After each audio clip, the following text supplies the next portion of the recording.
Hello, मैं तरुण। Thumbnail में तो आप लोगों ने देख ही लिया होगा कि हम लोग आज किस बारे में डिस्कस करने वाले हैं। जैसा कि हम सबको पता है कि हम लोगों के जो 6 मेजर एग्ज़ाम्स होते हैं बैंकिंग सेक्टर में, वो अब लाइन्ड अप है। मतलब हम लोगों का एग्ज़ाम सीज़न अब स्टार्ट हो चुका है और आई होप आप लोगों की तैयारी अच्छी चल रही होगी और इसीलिए मैं भी प्रिपरेशन कर रहा था, तो वीडियो नहीं बना पा रहा था। लेकिन अब हम लोग बहुत अच्छे से अपनी तैयारी कर चुके हैं और हम लोगों का आरआरबी क्लर्क का एग्ज़ाम 7, 13 और 14 को है। तो अब जितनी अच्छी से तैयारी की है उसका हम लोग कैसे प्रैक्टिकल में लाएँ उसको, तो उस बारे में हम लोग आज बात करते हैं। और बहुत ही मैं लाइन टू लाइन बात करूँगा और जो मैं एक्सपीरियंस करता हूँ उस बारे में आप लोगों से बताऊँगा, क्योंकि मैं यही जानता हूँ कि एज़ ए एस्पिरेंट जो मुझे दिक्कत आती है वही आप लोगों को भी आती होगी, ठीक है? तो चलिए आगे बढ़ते हैं। और हाँ, अगर कोई भी डिस्कशन या क्वेरी हो तो मुझसे इंस्टाग्राम या फिर टेलीग्राम पे जुड़ सकते हैं। लिंक हर जगह मैंने दे रखा है और मैं ऐसे यूज़फुल वीडियोस बनाता हूँ हम लोग के लिए, तो अच्छा लगता होगा तो ऐसे जुड़े रहिएगा। तो हम लोग सबसे पहले कॉन्टेक्स्ट की बात कर लेते हैं कि हम लोग इस वीडियो में किस किस बारे में बात करेंगे, कि थोड़ा बहुत आइडिया रहे।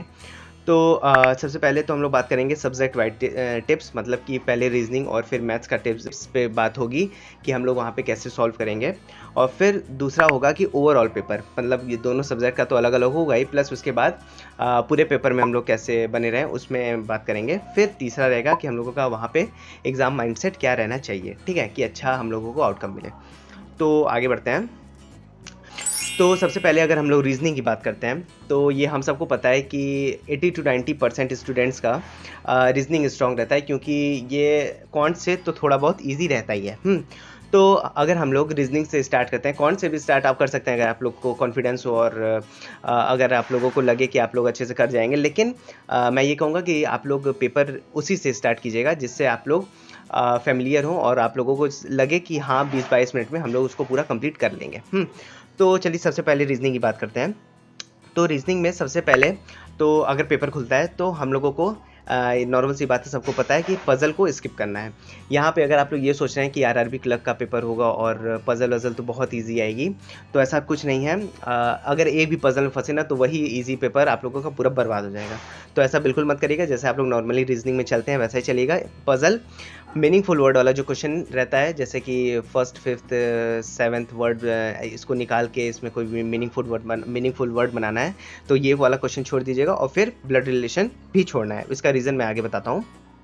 तो ये तीनों क्वेश्चन छोड़ के आप लोग आगे बढ़ते रहिएगा और जो जो क्वेश्चन मिलता रहेगा उन सबको करते रहिएगा। जैसे सिलॉग्स मिलेगा, इनइक्वालिटीज़ मिलेंगी और अल्फा न्यूमेरिक सीरीज़ मिलेगा। अब देखिए अल्फा न्यूमेरिक सीरीज़ में कुछ जैसे कि ये वैसे तो ईजी ही आएगा, 10-15 सेकंड में एक क्वेश्चन हो जाएगा, लेकिन अगर 5 सेकंड एक्स्ट्रा लगा के अगर आप लोग उसको एक्यूरेसी के साथ कर सकते हैं तो उसको कर लीजिएगा, क्योंकि अल्फा न्यूमेरिक सीरीज़ बहुत लोगों का गलत हो जाता है, क्योंकि जल्दी पढ़ने के चक्कर में उसमें बहुत उल्टा पुल्टा लैंग्वेज दिया रहता है, तो उससे गलत होने की संभावना ज़्यादा रहती है, तो उसमें थोड़ा सा ध्यान दीजिएगा। बाकी से लॉग्स और इनइक्वालिटीज़ वगैरह तो हो जाता है एक्यूरेसी के साथ, ठीक है। बस इसमें यही ध्यान रखिएगा कि थोड़ा सा हाई स्कोरिंग पेपर रहता है, तो इसमें एक्यूरेसी आप लोगों को अच्छे से रखनी पड़ेगी। तो सबसे पहले ये करना है। फिर उसके बाद सबसे मेन चीज़ ये है कि जहाँ फंसो वहाँ बिना सोचे आगे बढ़ो। इसका मतलब ये है कि अगर कोई भी क्वेश्चन अगर फंस रहे हैं और उसमें लगभग 1 से 1.5 मिनट लग चुका है, तो ये मत सोचिए उसके बाद कि अब तो पूरा पेपर ख़राब हो गया, अब ये कैसे होगा। कुछ बिना दिमाग मिलाए तुरंत आगे बढ़िए, क्योंकि पेपर ईजी रहता है तो हम लोगों के पास टाइम रहता है करने को, ठीक है। और बाकी वो क्वेश्चन से अगर हट के आप लोग आगे का क्वेश्चन करना स्टार्ट कर देंगे तो बीच में टाइम कवर करके जो क्वेश्चन छूटा है उसको अगर आप लोग बाद में सॉल्व करने का ट्राई करेंगे तो वो हो जाता है, ठीक है। तो उसी टाइम दिमाग लगाने की ज़रूरत नहीं है अगर कहीं भी फंसे, क्योंकि पजल में मोस्टली कभी कभी फंस जाते हैं, कुछ इधर उधर हो जाता है, तो उसको तुरंत छोड़ के आगे बढ़िए, चाहे 1 मिनट बीता हुआ, चाहे 1.5 मिनट, चाहे 2 मिनट, ठीक है। तो तुरंत उसको आगे बढ़िए। फिर उसके बाद क्या करना है कि हम लोगों का मिसलेनियस पूरा कंप्लीट हो जाएगा, और मिसलेनियस ज़्यादा से ज़्यादा चांस है कि 10-12 मिनट लग सकता है। तो अगर स्क्रीन पे 35 to 37 मिनट्स दिख रहा है, अगर आप लोग पज़ल पे शिफ्ट करें तो बहुत अच्छी बात है। तो अब हम लोगों को पज़ल करना है। अब देखिए पज़ल, मीनिंगफुल वर्ड और ब्लड रिलेशन मैंने क्यों छुड़ाया था, क्योंकि पज़ल में जानते ही हैं कि वक्त लगता है और थोड़ा बहुत अगर कहीं फंस जाता है तो डिमोटिवेट हो जाते हैं, फिर बाकी का नहीं हो पाता। तो पज़ल इसलिए, मीनिंगफुल वर्ड भी यही चीज़ है कि उसमें भी वक्त लगता है, कभी कभी नहीं बनता। और ब्लड रिलेशन छोड़ने का मेरा केवल यही एक मतलब है कि अगर लास्ट में 1 से 1.5 मिनट 2 मिनट बचा है, तो अगर हम लोग के पास एक पज़ल रहा और एक ब्लड रिलेशन रहा तो हम लोग ब्लड रिलेशन चुनेंगे और पज़ल नहीं चुनेंगे। और अगर 3 से 4 मिनट बचा और एक ब्लड रिलेशन और पज़ल रहा तो हम लोग पज़ल चुनेंगे, क्योंकि उस ब्लड रिलेशन से 3 नंबर ही मिलेगा और पज़ल से हम लोगों को 5 नंबर मिल जाएगा। तो इसलिए छुड़वाने का था। बाकी ये जो आरआरबी क्लर्क का एग्ज़ाम है इसमें क्योंकि ईजी पेपर आएगा तो ऐसा लास्ट में कुछ बचने का मतलब रहेगा नहीं, लेकिन रीजनिंग में हर वक्त एक ही स्ट्रेटेजी आप लोगों को रखनी चाहिए। तो अब हम लोग बात करते हैं follow this method for puzzle solving. Puzzle solving में 3 चीज़ पे बहुत फोकस देता हूँ। सबसे पहला कि अगर आप लोग क्वेश्चन पढ़ रहे हैं तो एक उंगली हम लोगों की स्क्रीन पे रहनी चाहिए। ऐसा क्यों? क्योंकि हम लोग बीच में एक लाइन मिस कर देते हैं और उस लाइन की वजह से हम लोग का पूरा पजल बर्बाद हो जाता है। उसके कारण 2 से 3 मिनट हम लोगों का बर्बाद हो जाता है, जिससे कि हम लोग को डिमोटिवेशन आ जाता है और हम लोगों का पेपर भी बर्बाद होने का बहुत चांसेस रहता है। ठीक है, तो सबसे पहले तो यही करना है कि अगर पजल का अगर क्वेश्चन पढ़ें तो स्क्रीन पर हाथ रख के पढ़ें, क्योंकि एक भी लाइन मिस ना हो पाए। ठीक है, फिर दूसरा है कि आप लोगों को पॉसिबिलिटीज़ बनाना बहुत ज़रूरी है। जैसे कि एक कोई पॉसिबिलिटीज़ मतलब ये हुआ कि एक क्वेश्चन है कि बी ए का नेबर है, तो बी ए के ऊपर भी बैठ सकता है और बी ए के नीचे भी बैठ सकता है। ठीक है, तो 2 पॉसिबिलिटी बनाए, एक बार ऊपर बैठा के एक बार नीचे बैठा के। ऐसे क्या होता है कि क्वेश्चन सॉल्व होते रहता है और बीच में एक पॉसिबिलिटी कट के आंसर आ जाता है।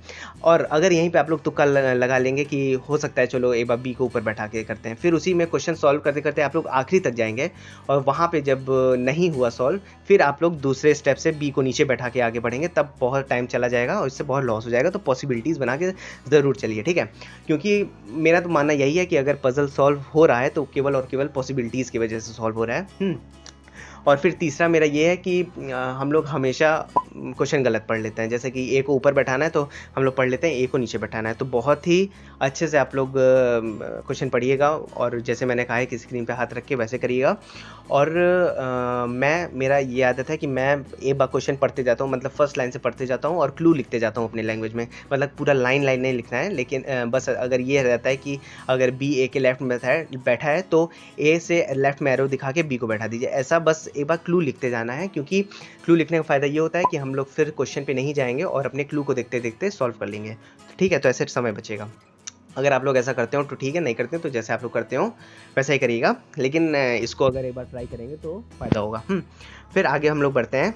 तो हम लोगों का मिसलेनियस कंप्लीट हो जाएगा ऐसे। और ज़्यादा से ज़्यादा अगर बहुत इजी पेपर आए तो अगर स्क्रीन पे 25 to 24 मिनट शो कर रहा है तो हम लोगों का पेपर रीजनिंग कंप्लीट हो जाना चाहिए। अगर नहीं हो रहा है और मान लीजिए एक ब्लड रिलेशन या एक पजल कुछ भी छूट रहा है, तो अगर 22 मिनट्स अगर शो कर रहा है हमारे स्क्रीन पे, तो तुरंत और तुरंत चाहे जितना भी क्वेश्चन बचा हो उसको छोड़ के तुरंत और तुरंत कॉन्स पे हम लोगों को शिफ्ट करना है, क्योंकि कॉन्स को भी उतना ही समय देना है हम लोग को जितना रीजनिंग में, क्योंकि कट ऑफ दोनों सेक्शन का हो के बनता है।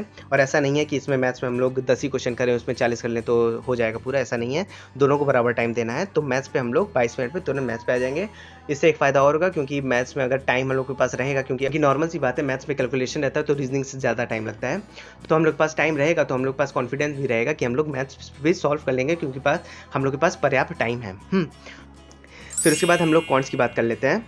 तो रीजनिंग तो ऐसे हो गया। फिर 22 मिनट कंप्लीट होने पे हम लोग जब कॉन्ट्स पे जाएंगे तो तुरंत हम लोगों को अर्थमेटिक और डीआई स्किप करते करते आगे बढ़ना है। ठीक है, फिर जब आगे हम लोग बढ़ते रहेंगे तो बीच में हम लोगों के पास हो सकता है कि स्पीड मैथ्स का पोर्शन मिलते जाए। तो स्पीड मैथ में हम लोगों को प्रायोरिटी देनी है सबसे पहले सिंप्लीफिकेशन को, फिर क्वाड्रेटिक को, फिर नंबर सीरीज़ को।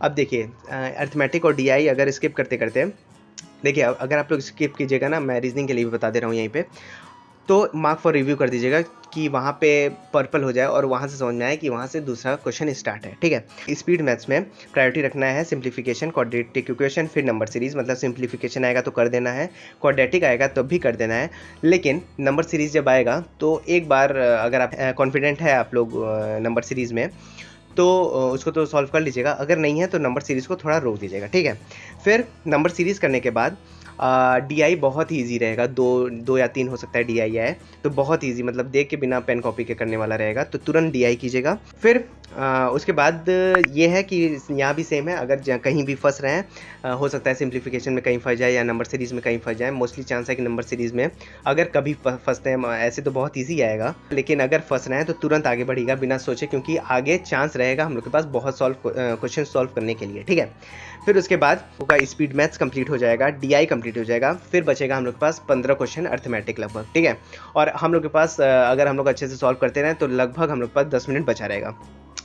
तो इस टाइम क्या करना है, अगर इन केस अगर रीजनिंग में आप लोगों के पास एक पजल या कुछ मिसलेनियस क्वेश्चन एक आध दो छूट चुका होगा, तो तुरंत अर्थमेटिक यहाँ छोड़ के पहले जाइएगा, उसको कंप्लीट कर लीजिएगा, क्योंकि वो इजी रहेगा और तुरंत हो जाएगा। फिर 1-2 मिनट वहाँ लगेगा, फिर लगभग यहाँ पे 7-8 मिनट बचेगा, तो आप लोग जल्दी जल्दी अर्थमेटिक स्टार्ट कर दीजिएगा करना। क्योंकि मैं ये इसलिए कह रहा हूँ क्योंकि अर्थमेटिक भी बहुत ईजी आती है, 1 लाइनर आता है, तो उसको देख के तुरंत हो जाता है, बहुत ही सिंपल कैलकुलेशन रहेगा। तो अर्थमेटिक भी ऐसे आप लोगों का कंप्लीट हो जाएगा, ठीक है। अब हम लोग बात कर लेते हैं कि ओवरऑल एग्ज़ाम, मतलब कि एग्ज़ाम वाले दिन का माइंडसेट क्या रहना चाहिए हम लोगों का। तो सबसे पहले तो यही है कि समय से जाइएगा और वहाँ पे एक साइड खड़े रहिएगा, किसी से बातचीत करने की कोई ज़रूरत नहीं है। और जब एंट्री होने लगे तो जाइएगा, आराम से अपनी सीट पे बैठिएगा, क्योंकि काफ़ी वक्त रहता है उसमें। फिर उसके बाद सबसे पहले तो ये आता है कि जब हम लोग का हैंड राइटिंग सैम्पल वगैरह कंप्लीट होता है, तो जैसे ही हम लोगों का क्वेश्चन पेपर स्क्रीन पे आता है, तो हम लोगों की आदत है, क्योंकि मेरी भी यही आदत है, मैं सब अपना एक्सपीरियंस से बता रहा हूँ, कि जैसे क्वेश्चन आता है कि एकदम समय ना बर्बाद हो, हम लोग ऐसा सोचते हैं और तुरंत ही लिखना चालू कर देते हैं, ठीक है, बिना क्वेश्चन पढ़े। ऐसा भी कभी होता है कि जल्दीबाजी में कुछ और पढ़ लेते हैं, कुछ और करने लगते हैं। तो इसका केवल एक सोल्यूशन है कि 5 सेकंड लीजिए, 5 सेकंड में कुछ नहीं जा रहा है, 5 सेकंड लीजिए और थोड़ा सा इंटरफेस समझने की कोशिश कीजिए कि कहाँ पे कैसे क्या चल रहा है, ठीक है। और थोड़ा सा रिलैक्स रहिए, हड़बड़ी नहीं करनी है। 5 सेकंड लीजिए, थोड़ा सा समझिए, फिर उसके बाद अपना एग्ज़ाम स्टार्ट कीजिए। और जैसे मैंने इसके पहले रीजनिंग में बताया, वैसे वैसे अपना काम करना स्टार्ट कर लीजिए, और सेम तरीके से कॉन्ट्स का भी। फिर उसके बाद क्या है कि हाँ, अगर एग्ज़ाम चल रहा है तो आपको क्लॉक देखने की ज़रूरत नहीं है, जो समय चल रहा है उसको देखने की ज़रूरत नहीं है। बस जैसे जब लगने लगता है कि इतना समय हो गया, जैसे कि 20-22 मिनट 22-23 मिनट बचे स्क्रीन पे, तब आप लोग देखिए और तुरंत उसको फिर क्योंकि मैथ्स में शिफ्ट करना है, तब देखिए। और फिर जब क्वेश्चन करते रहना है, क्योंकि पेन तो रुकना है नहीं और सॉल्यूशन हम लोगों को निकालते जाना है, तो उस दौरान हम लोगों को क्लॉक नहीं देखना है, क्योंकि उससे देखते ही टेंशन आने लगता है। फिर उसके बाद क्या है कि रफ शीट का प्रॉपर यूज़ कीजिए। पज़ल में मैं एक और चीज़ बताना भूल गया था कि जो हम लोगों का फिगर रहता है, वो बहुत ही बड़ा-बड़ा और क्लियर वहाँ पे बनाना है। इससे ये होता है कि हौच-पौच नहीं बचता और कन्फ्यूजन नहीं बचती और इधर-उधर का मतलब कि मिक्सअप नहीं होता। इसलिए हम लोगों को जो रफ शीट मिलता है, उसका प्रॉपर यूज़ करना है, क्योंकि हम लोगों की घर पे आदत रहती है कि अपना रफ शीट बचाने के लिए उसी में जो थोड़ा भी जगह बचा है, वहीं पे कैलकुलेशन स्टार्ट करने लगते हैं। तो वहाँ पे ऐसा नहीं करना है, वहाँ पे पर्याप्त रफ शीट रहती है। तो अच्छे से पूरा प्रॉपर यूज़ कीजिएगा। बस करने का यही मतलब है कि मिक्सअप ना हो और हौच-पौच ना मचे और सॉल्यूशन क्लियर रहे, ठीक है? फिर उसके बाद है कि जल्दी करना है, जल्दीबाजी नहीं। ये बहुत ही ज़रूरी लाइन है, इससे ये समझ में आता है हम लोगों को कि हम लोगों को पेपर ये तो है ही कि क्लर्क है, स्पीड ज़्यादा रहना चाहिए, तो जल्दी-जल्दी तो करना ही है, लेकिन जल्दीबाजी नहीं करना है। जल्दीबाजी मतलब ये कि क्वेश्चन गलत पढ़ ले रहे हैं हम लोग बहुत स्पीड में और हम लोग का दिमाग कहीं और है, लेकिन हम लोग पढ़े जा रहे हैं, ये सब नहीं करना है। जल्दी-जल्दी करिएगा, लेकिन बहुत समझ के हम लोगों को करना है, क्योंकि इसमें एक्यूरेसी हम लोगों को 100% ही रखनी है, ठीक है? तो ये पूरा था हम लोगों का। और इसके अलावा भी अगर आप लोगों को कोई कन्फ्यूजन हो मॉक से रिलेटेड या अपने एग्ज़ाम से रिलेटेड, तो आप लोग मुझे मैसेज कर सकते हैं, हर चीज़ का सॉल्यूशन होता है, उसका भी होगा। So thank you so much, bye bye.